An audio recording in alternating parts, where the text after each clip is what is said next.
guys, welcome back to Asher Books. So today I'm going to be doing a tag video, and I'm going to be doing the Get to Know the Romance Reader book tag that was created by Bree Hill on her blog. So Bree tagged a whole bunch of other amazing romance content creators and myself as well.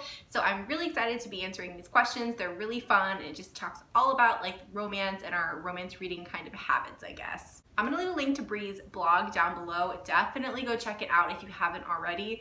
She is amazing, one of my favorite people. I love everything she has to say, kind of just on the romance genre, and I think she always just has a really interesting opinion on everything, and I love her blog, so definitely go check her out. So the first question is, what is your romance origin story, or basically like how did you start reading romance? So for me, I don't have like that interesting of one. I kind of talked about this in my like journey video where I talked about my like reading journey, but I've kind of always loved the romance in my books. So for a long time I read YA, but I always gravitated towards those that had a really strong romance storyline to it.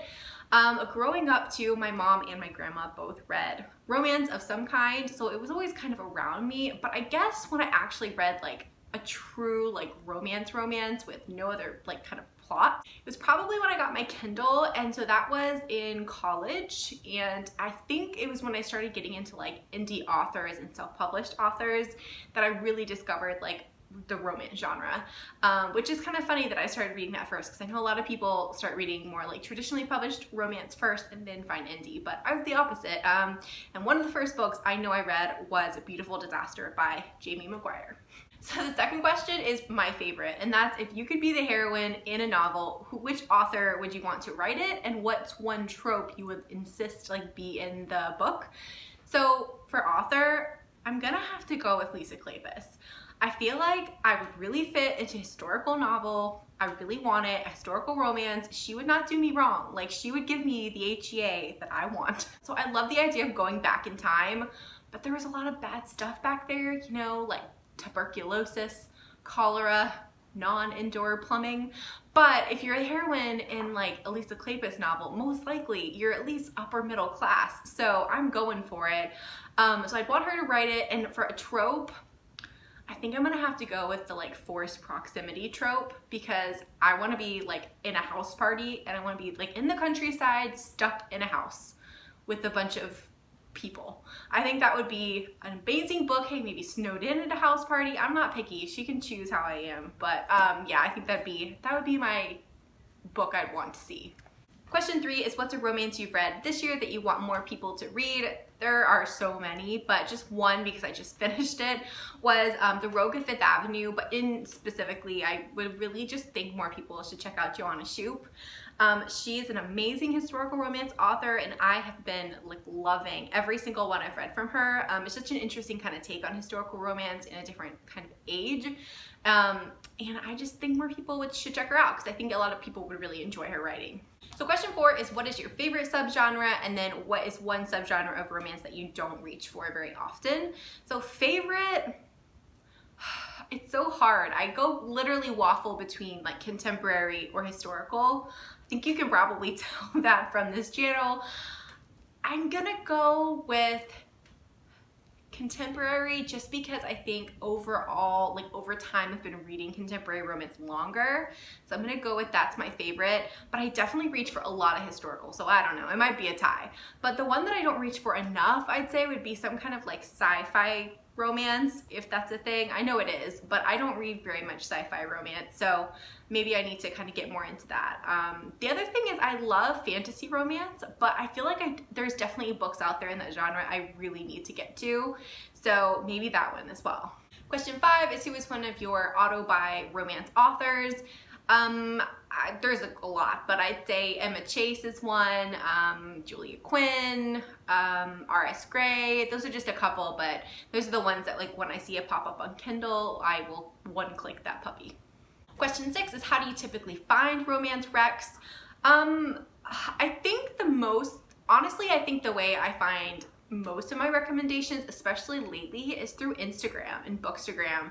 There are so many amazing recommendations just constantly on the feed, and a lot of the lovely ladies I follow just have really good recommendations. So I'd say the top way is Instagram or Bookstagram. always ones. And I love when people post like older pictures too, or like older books in their pictures, because then it kind of like, it's not just the new books you can go find, but you can go get really excited about someone's backlist. So that's really fun. Other than that, I'd say probably Goodreads. Question 7 is, what is an upcoming romance release you're excited for? And I would say Bringing Down the Duke, which comes out in September, and then it's the new K.A. Tucker book as well, which I think came out today, and I believe it's called Say You'll Still Love Me. So I'm definitely excited to get to that, and I'm adding it to my list to purchase. Question 8 is, what is a misconception about romance novels that you want to kind of lay to rest? I have to say there's a lot of them, but the biggest one is just when people say that they don't have any substance, or that the writing's not good, or there's no plot, it's just like a bunch of smutty stuff. Sometimes, but sometimes there are amazing plot lines, amazing character development, and some of the best writing I've ever read is in a romance novel. So I think the misconception that you can't have an amazing writer write romance just needs to go and die somewhere, because it's just not true. And I think more people should give it a chance. Question 9 is, who is the most recent content creator of romance that you want to kind of like shout out, that you've really been loving?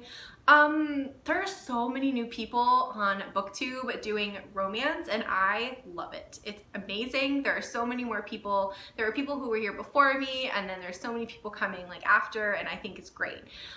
Just to name one, because I mean there's so many, but have been really loving Shelby Taggart reads. I hope I'm saying that right.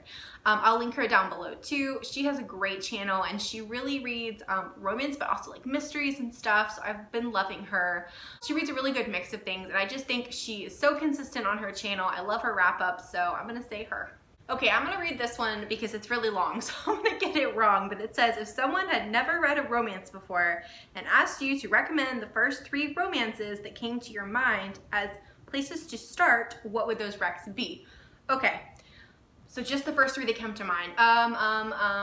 Devil in Winter, Bronze Horseman, and The Hot Doc. Is that what it is? Hot Shot Doc, that's what I'm thinking of, by R.S. Gray.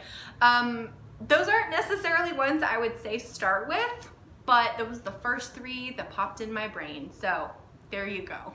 Alright guys, so that is the end of that tag. I really enjoyed those questions, and if you have a channel and you've done this video, let me know down below, because I really want to go check it out, or on any other platform or anything, or if you want, pick 1 or 2 of these and answer them in the comments, because I'm just really interested in other people's kind of like stories and origins and all that stuff. So let me know down below, or go do this tag, because I love this tag and more people should go do it. So thanks again, Bree, for tagging me. If you liked the video, make sure to give it a like and subscribe, and I'll see you next time. Bye!